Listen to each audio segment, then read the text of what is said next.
Bienvenue sur notre chaîne. Aujourd'hui, nous allons explorer ensemble 5 histoires captivantes sur Nelson Mandela, un homme dont la vie et l'engagement ont profondément marqué l'histoire du monde. Avant de commencer, prends une seconde pour t'abonner et d'activer la cloche de notification pour ne pas rater nos prochaines vidéos, si c'est fait. Alors c'est parti. Première histoire, l'accord de Rivonia.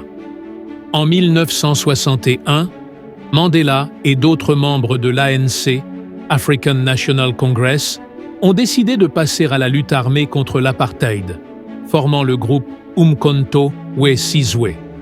En 1962, Mandela a été arrêté et, lors du procès de Rivonia en 1964, il a prononcé un discours mémorable dans lequel il a expliqué ses idéaux de liberté et d'égalité.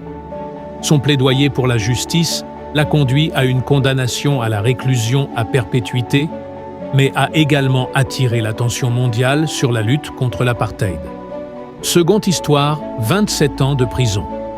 Mandela a passé 27 ans derrière les barreaux, la majeure partie sur l'île de Robben. Pendant cette période, il a subi de rudes conditions de vie, mais il a utilisé ce temps pour organiser des efforts de résistance, maintenir son esprit et renforcer son leadership. Il a également cultivé des relations avec d'autres prisonniers politiques, établissant un réseau d'opposition au régime de l'apartheid. La troisième histoire, la sortie de prison et la négociation pour la paix. En 1990, après des années de pression internationale et de résistance interne, Mandela a été libéré de prison. Plutôt que de se venger, il a choisi de négocier avec le gouvernement de l'apartheid pour établir une transition pacifique vers la démocratie. Sa capacité à promouvoir la réconciliation a été cruciale pour éviter une guerre civile en Afrique du Sud.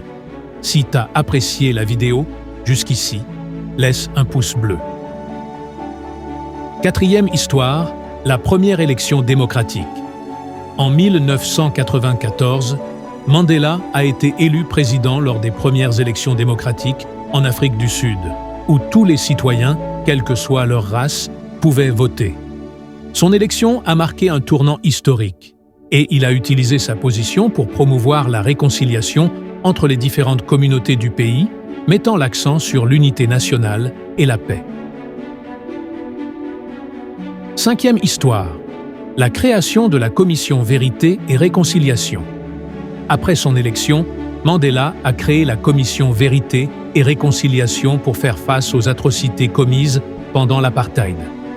L'objectif de la commission était de permettre aux victimes de raconter leurs histoires et de favoriser la guérison. Mandela croyait fermement que la vérité était essentielle pour bâtir un avenir pacifique et uni en Afrique du Sud. Ces histoires illustrent le courage, la détermination et la vision de Nelson Mandela en tant que leader et héros de la lutte pour la justice et l'égalité. Pour soutenir la chaîne, abonne-toi, laisse un commentaire et laisse un pouce bleu.